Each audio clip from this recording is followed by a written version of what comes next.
So ನೀವು ಮೊದಲೇ ಬಾರಿ ನಮ್ಮ ಚಾನಲ್ನ ನೋಡ್ತಾ ಇದ್ದರೆ ಹಾಯ್, ನಾನು ರೂಪಾ. ಹಾಗೂ ನೀವು ನೋಡ್ತಾ ಇದ್ದೀರ ನಮ್ಮ ಕನ್ನಡ ಚಾನಲ್ ಆದ ಸ್ಮಯ ಕಲಿಕೆ. ನೀವಿನ್ನೂ ನಮ್ಮ ಚಾನಲ್ಗೆ ಸಬ್ಸ್ಕ್ರೈಬ್ ಆಗಿಲ್ಲ ಅಂದರೆ ಈ ಕೂಡಲೇ ಸಬ್ಸ್ಕ್ರೈಬ್ ಮಾಡ್ಕೊಳ್ಳಿ. ಹಾಗೆ ಪಕ್ಕದಲ್ಲಿ ಕಾಣುವ ಬೆಲ್ಲೈಕನ್ನು ಪ್ರೆಸ್ ಮಾಡಿ ಆಲ್ ಅಂತ ಟ್ಯಾಪ್ ಮಾಡೋದನ್ನು ಮರಿಬೇಡಿ. ನಮಗೆ ಜೀವನದಲ್ಲಿ ನಾನಾ ರೀತಿಯ ಕಷ್ಟಗಳು ಎಲ್ರಿಗೂ ಕೂಡ ಇದ್ದೇ ಇರುತ್ತೆ. ಹಾಗಾಗಿ ನಮ್ಮ ಜೀವನ ಚೆನ್ನಾಗಿರಬೇಕು, ನೆಮ್ಮದಿಯ ಜೀವನ ನಡೆಸಬೇಕು ಅಂತ ಅಂದರೆ ಮುಖ್ಯವಾಗಿ ಆರೋಗ್ಯ ಮತ್ತು ಆರ್ಥಿಕ ಪರಿಸ್ಥಿತಿ ಚೆನ್ನಾಗಿರಬೇಕು. ಆರೋಗ್ಯ ಚೆನ್ನಾಗಿರಬೇಕು ಅಂತ ಅಂದರೆ ದುಡ್ಡಿರಬೇಕು ಅಂತ ಅಂದರೆ ಆರೋಗ್ಯ ಚೆನ್ನಾಗಿರಬೇಕು. ಈ ಎರಡೂ ಕೂಡ ಅತಿ ಮುಖ್ಯನೇ ನಮ್ಮ ಜೀವನದಲ್ಲಿ. ನಮಗೆ ದುಡ್ಡಿನ ವಿಚಾರಕ್ಕೆ ಬಂದರೆ ಯಾವ ರೀತಿ ಆದರೂ ನಮ್ಮ ಪರಿಸ್ಥಿತಿ ಕೆಟ್ಟದಾಗಿರ್ಬೋದು, ಹೇಳೋದಕ್ಕೆ ಬರೋದಿಲ್ಲ ಇದೇ ರೀತಿ ಅಂತ. ವಿಪರೀತ ಸಾಲ ಇರ್ಬೋದು, ಎಷ್ಟೇ ದುಡಿದ್ರೂ ಸಾಲ ಅಂತೂ ತೀರಿಸೋದಕ್ಕೆ ಆಗ್ತಾಯಿಲ್ಲ. ಎಂಥ ಪರಿಸ್ಥಿತಿನೇ ಇರ್ಬೋದು, ತುಂಬಾ ಬಡ್ಡಿನ ಕಟ್ತಾ ಇದ್ದೀವಿ ಅಂತ ಇರ್ಬೋದು, ಅಥವಾ ಯಾವುದೇ ಬಿಸ್ನೆಸ್ನ ಶುರು ಮಾಡಿದರೂ ಕೂಡ ಅದರಲ್ಲಿ ಸಕ್ಸಸ್ ಅನ್ನೋದೇ ಇಲ್ಲ ಅನ್ನೋ ಪರಿಸ್ಥಿತಿ ಆಗಿರ್ಬೋದು, ತುಂಬಾ ಲಾಸ್ ಆಗ್ತಾ ಇರ್ಬೋದು. ಹಾಗೆ ನಾವು ಸಾಕಷ್ಟು ದುಡ್ಡನ್ನು ಕಳ್ಕೊಂಡಿದ್ದೀವಿ ಅನ್ನೋ ಪರಿಸ್ಥಿತಿ ಇರ್ಬೋದು. ಇರೋದನ್ನೆಲ್ಲ ಕಳ್ಕೊಂಡಿದ್ದೀವಿ, ಇನ್ನೇನು ನಾವು ಜೀವನ ಮಾಡೋದಕ್ಕೆ ಸಾಧ್ಯನೇ ಇಲ್ಲ ಅನ್ನೋ ಅಷ್ಟು ಒಂದು ಕೆಟ್ಟ ಪರಿಸ್ಥಿತಿ ಇದೆ ಅನ್ನೋ ಥರ ಇದ್ದರೂ ಕೂಡ ಅದಕ್ಕೂ ಕೂಡ ಪರಿಹಾರ ಇದೆ. ಈ ಒಂದು ವ್ರತನ ಒಂದು ಹೌಸ್ ವೈಫ್ಗೆ ಮತ್ತು ವರ್ಕಿಂಗ್ ವುಮೆನ್ಸ್ಗೆ ಇಬ್ಬರಿಗೂ ಕೂಡ ಸುಲಭವಾದ ಪೂಜಾ ಮಾಹಿತಿಗಳನ್ನು ಮಾತ್ರ ನಿಮ್ಮೊಂದಿಗೆ ಶೇರ್ ಮಾಡ್ತಾ ಇದ್ದೀನಿ. ಈ ಒಂದು ವ್ರತವು ಕೂಡ ತುಂಬಾ ಸುಲಭವಾಗಿ ಮಾಡ್ಕೋಬೋದು. 48 ದಿವಸ ನಾವು ಈ ಒಂದು ವ್ರತವನ್ನು ಮಾಡಬೇಕು. ಮತ್ತು ನಮ್ಮ ಜೀವನದಲ್ಲಿ ಈ ಒಂದು ವ್ರತವನ್ನು ಮಾಡೋ ಅಂಥ ಪರಿಸ್ಥಿತಿ ಬರೋದೇ ಇಲ್ಲ. ಪ್ರತಿ ವ್ರತನೂ ಕೂಡ ನಾನು ವರ್ಷಕ್ಕೆ ಒಂದು ಸಲ ನಾನು ಮಾಡಿಕೊಂಡು ಹೋಗ್ತಾ ಇರ್ತೀನಿ. ಆದರೆ ಈ ವ್ರತ ಮಾತ್ರ ಜೀವನದಲ್ಲಿ ಒಮ್ಮೆ ಮಾಡಿದ್ರೆ ಸಾಕು, ಮತ್ತೆ ಮಾಡೋ ಆ ಒಂದು ಪರಿಸ್ಥಿತಿ ಬರೋದಿಲ್ಲ. ಏಕೆಂದರೆ ಒಂದೇ ಒಂದು ಸಲ ಮಾಡಿದರೆ ಸಾಕು, ನಮಗೆ ರಿಸಲ್ಟ್ ಸಿಗುತ್ತೆ. ಈ ವ್ರತ ಮಾಡೋ ಪರಿಸ್ಥಿತಿ ಬರೋದೇ ಇಲ್ಲ. ನಂಬಿಕೆಯಿಂದ ನೀವು ಕೂಡ ಒಮ್ಮೆ ಟ್ರೈ ಮಾಡಿ ನೋಡಿ. ಎಷ್ಟೇ ಕೆಟ್ಟ ಪರಿಸ್ಥಿತಿ ಇದ್ದರೂ ಖಂಡಿತವಾಗ್ಲೂ ನಿವಾರಣೆ ಆಗುತ್ತೆ. ಖಂಡಿತವಾಗ್ಲೂ ನೀವು ಏನು ಅಂದ್ಕೊಂಡಿದ್ರೋ ಅದು ಖಂಡಿತವಾಗ್ಲೂ ಆಗೇ ಆಗುತ್ತೆ, ಪರಿಹಾರ ಸಿಕ್ಕೇ ಸಿಗುತ್ತೆ. ಅದೇನಪ್ಪ ಅಂದರೆ ನಮ್ಮ ಮನೆಯಲ್ಲೇ ಇರುವಂಥ 3 ವಸ್ತುಗಳು ನಮ್ಮ ಜೀವನವನ್ನು ಬದಲಾಯಿಸುತ್ತೆ. ತುಂಬಾ ಸುಲಭವಾಗಿ ಮಾಡ್ಕೋಬೋದು. ಗೋಧಿ ಹಿಟ್ಟು, ಹಾಲು ಮತ್ತು ಬೆಲ್ಲ, ಈ 3 ಸೇರಿಸಿ ಚಪಾತಿ ಹಿಟ್ಟಿನ ಥರ ಲಟ್ಟಿಸ್ಕೋಬೇಕು. ಹಾಲು ಸ್ವಲ್ಪ ಹಾಕೊಂಡ್ರೂ ಪರವಾಗಿಲ್ಲ, ಅದಕ್ಕೆ ನೀರು ಕೂಡ ಮಿಕ್ಸ್ ಮಾಡ್ಕೋಬೋದು.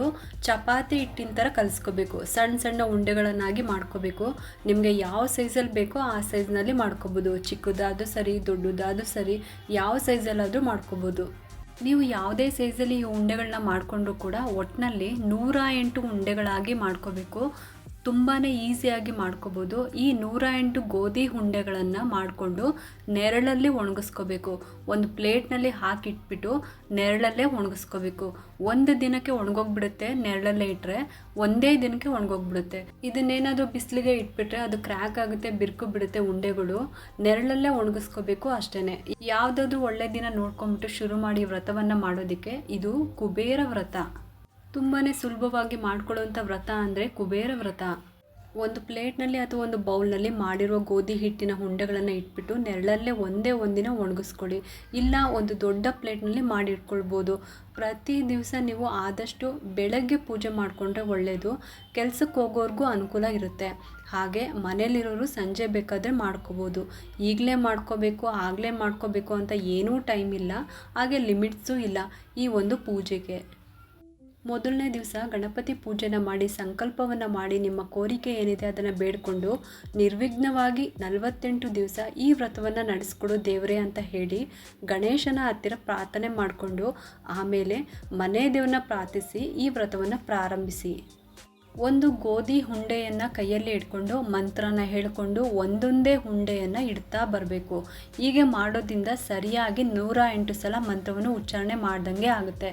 ಅಲ್ಲದೆ ಲೆಕ್ಕ ಕೂಡ ಎಲ್ಲೂ ಮಿಸ್ ಆಗೋದಿಲ್ಲ.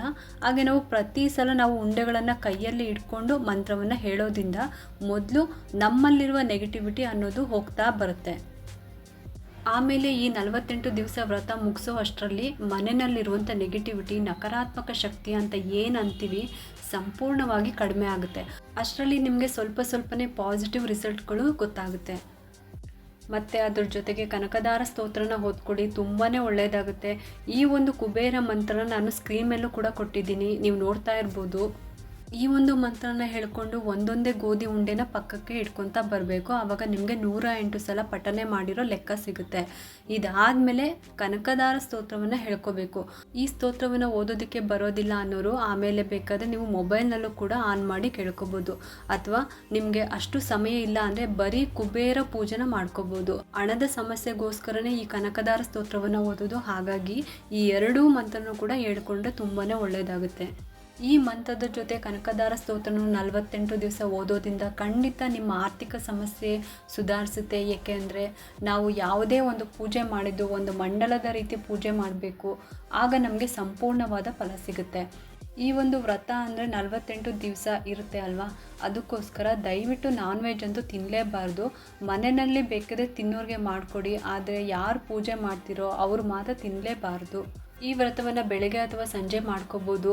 ಮಂತ್ಲಿ ಪ್ರಾಬ್ಲಮ್ ಇದ್ದಾಗ 5 ಅಥವಾ 6 ದಿನ ನಿಲ್ಲಿಸ್ಬಿಟ್ಟು ಮತ್ತೆ ಕಂಟಿನ್ಯೂ ಮಾಡ್ಕೊಳ್ತಾ ಹೋಗ್ಬೋದು.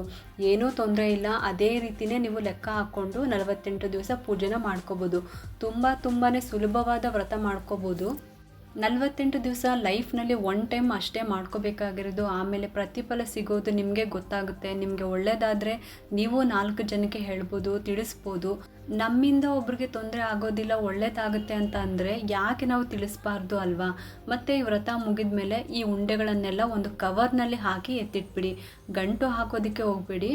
ನಿಮಗೆ ಯಾವಾಗ ಸಾಧ್ಯ ಆಗುತ್ತೋ ನೀವು ಏನಾದರೂ ತೀರ್ಥಕ್ಷೇತ್ರಕ್ಕೆ ಹೋದಾಗ ಹರಿಯೋ ನೀರಲ್ಲಿ ಅಥವಾ ಕಲ್ಯಾಣಿನಲ್ಲಿರುವ ಮೀನುಗಳಿಗೆ ಈ ಗೋಧಿ ಉಂಡೆಗಳನ್ನು ಹಾಕ್ಬಿಡಿ. ಆದರೆ ಯಾವುದೇ ಕಾರಣಕ್ಕೂ ಮನೇಲಿರುವ ಅಕ್ವೇರಿಯಂನಲ್ಲಿರುವ ಮೀನುಗಳಿಗೆ ಮಾತ್ರ ಹಾಕಕ್ಕೆ ಹೋಗಬೇಡಿ. ಯಾಕೆಂದರೆ 108 ಉಂಡೆಗಳನ್ನು ಒಂದೇ ಸಲ ಹಾಕಬೇಕು. ಹಾಗಾಗಿ ಆ ಮೀನುಗಳಿಗೆ ಸೆಟ್ ಆಗೋದಿಲ್ಲ. ಮನೇಲಿರುವಂಥ ಮೀನುಗಳಿಗೆ ಹಾಕೋದಕ್ಕೆ ಹೋಗಬಾರ್ದು. ನೀವೇನಾದರೂ ಎಲ್ಲಾದರೂ ತೀರ್ಥಕ್ಷೇತ್ರಕ್ಕೆ ಹೋದಾಗ ನಾವು ಹೊರಗಡೆ ನೀವೇನು ಹೋಗ್ತೀರಾ ಅಲ್ಲಿ ಇರುವಂಥ ನದಿಗಳಲ್ಲಿ ಅಥವಾ ಕಲ್ಯಾಣಿಗಳಲ್ಲಿ ಇರುವಂಥ ಮೀನುಗಳಿಗೆ ಈ ಉಂಡೆಗಳನ್ನು ಹಾಕಬೇಕು. ಗೋಧಿ ಹಿಟ್ಟಿನಿಂದ ನಾವೇನು ಮಾಡಿದ್ದೀವೋ ಅದನ್ನು ಆ ಮೀನುಗಳಿಗೆ ಹಾಕಬೇಕು. ನೀವು ವ್ರತ ಮುಗಿದ ತಕ್ಷಣವೇ ಹಾಕಿದರೆ ಮೀನಿಗೆ ಅಷ್ಟೇ ಬೇಗನೆ ನಿಮ್ಮ ಕಷ್ಟಗಳು ನಿವಾರಣೆ ಆಗುತ್ತೆ. ಆ ಮೀನುಗಳು ಆ ಉಂಡೆಗಳನ್ನು ತಿಂದ ಮೇಲೆ ಖಂಡಿತವಾಗ್ಲೂ ಕೂಡ ನಿಮ್ಮ ಕಷ್ಟಗಳು ಏನಿರುತ್ತೋ ಪರಿಹಾರ ಆಗುತ್ತೆ. ಇನ್ ಕೇಸ್ ನೀವೇನಾದರೂ ದುಡ್ಡುಗಳನ್ನು ಕಳ್ಕೊಂಡಿರ್ತೀರ, ಯಾವುದಾದ್ರೂ ರೂಪದಲ್ಲಿ ಖಂಡಿತವಾಗ್ಲೂ ನಿಮ್ಮ ಕೈ ಸೇರುತ್ತೆ. ಇನ್ ಕೇಸ್ ಬಿಸ್ನೆಸ್ನಲ್ಲಿ ಲಾಸ್ ಆಗಿದ್ರೂ ಕೂಡ ಅದು ಹೇಗಾದರೂ ಒಂದು ರೂಪದಲ್ಲಿ ನಿಮಗೆ ರಿಕವರಿ ಆಗುತ್ತೆ. ನಿಮಗೆ ತುಂಬ ಸಮಯ ಇದೆ ಅನಿಸಿದ್ರೆ ಈ ಗೋಧಿ ಉಂಡೆನ ಹಾಕುವಾಗ ಕೂಡ ಮೀನಿಗೆ ಈ ಮಂತ್ರವನ್ನು ಹೇಳ್ಕೊಳ್ಳಿ. 48 ದಿವಸ ವ್ರತವನ್ನು ಮುಗಿಸೋ ಅಷ್ಟೊತ್ತಿಗೆ ನಿಮಗೆ ಬಾಯ್ಹಾಟ್ ಆಗಿರುತ್ತೆ, ಅಂದರೆ ಬಾಯಿಪಾಠ ಆಗಿರುತ್ತೆ. ನೀವು ಎಲ್ಲೇ ಕೂತರು ನಿಂತರೂ ಆ ಮಂತ್ರ ನಿಮ್ಮ ಬಾಯಲ್ಲಿ ಬರ್ತಾನೆ ಇರುತ್ತೆ. ಈ ರೀತಿ ಹೇಳ್ಕೊಳ್ಳೋದು ಕೂಡ ತುಂಬಾ ಒಳ್ಳೆಯದು. ನಿಮ್ಮಲ್ಲಿ ಒಂದು ಪಾಸಿಟಿವ್ ಎನರ್ಜಿ ಇರುತ್ತೆ. ಮನೆಯಲ್ಲಿರುವ ಈ 3 ವಸ್ತುಗಳನ್ನು ಉಪಯೋಗಿಸ್ಕೊಂಡು ಈ ವ್ರತವನ್ನು ಮಾಡಿದ್ರೆ ಸಾಕು, ಒಳ್ಳೆಯ ಪ್ರತಿಫಲವನ್ನು ಪಡಿಬೋದು. ಪ್ರತಿಯೊಂದು ಕಷ್ಟಕ್ಕೂ ಕೂಡ ಪರಿಹಾರ ಅನ್ನೋದು ಇದ್ದೇ ಇರುತ್ತೆ. ಆದರೆ ನಾವು ಆ ದಾರಿನ ಹುಡ್ಕೊಂಡು ಹೋಗಬೇಕು ಅಷ್ಟೇ. ಈ ಒಂದು ಪೂಜೆ ವಿಧಾನ ನಿಮ್ಗೆ ಇಷ್ಟ ಆಗಿದ್ದರೆ ಒಂದು ಲೈಕ್ ಮಾಡಿ, ಶೇರ್ ಮಾಡಿ ಮತ್ತು ಸಬ್ಸ್ಕ್ರೈಬ್ ಮಾಡೋದು ಮರಿಬೇಡಿ. ನೀವು ಮಾಡೋ ಒಂದು ಸಬ್ಸ್ಕ್ರೈಬಿಂದ ನಮ್ಮಂತಹ ಸಣ್ಣ ಸಣ್ಣ ಚಾನಲ್ಸ್ಗೆ ಒಂದು ಸಪೋರ್ಟ್ ಮಾಡ್ದಂಗೆ ಆಗುತ್ತೆ. ಈ ವಿಡಿಯೋನ ಡೌನ್ಲೋಡ್ ಮಾಡಿಟ್ಕೊಳ್ಳಿ, ಇಲ್ಲ ಸೇವ್ ಮಾಡಿಟ್ಕೊಳ್ಳಿ. ಇನ್ ಫ್ಯೂಚರ್ನಲ್ಲಿ ನಿಮಗೆ ಯೂಸ್ ಆಗುತ್ತೆ. ಮತ್ತೆ ಸಿಗ್ತೀನಿ ಮುಂದಿನ ಹೊಸ ವಿಡಿಯೋದೊಂದಿಗೆ ಅಂತ ಹೇಳುತ್ತಾ ಈ ವಿಡಿಯೋನ ಮುಗಿಸ್ತಾ ಇದ್ದೀನಿ. ಸರ್ವೇ ಜನ ಸುಖಿನೋ ಭವಂತು.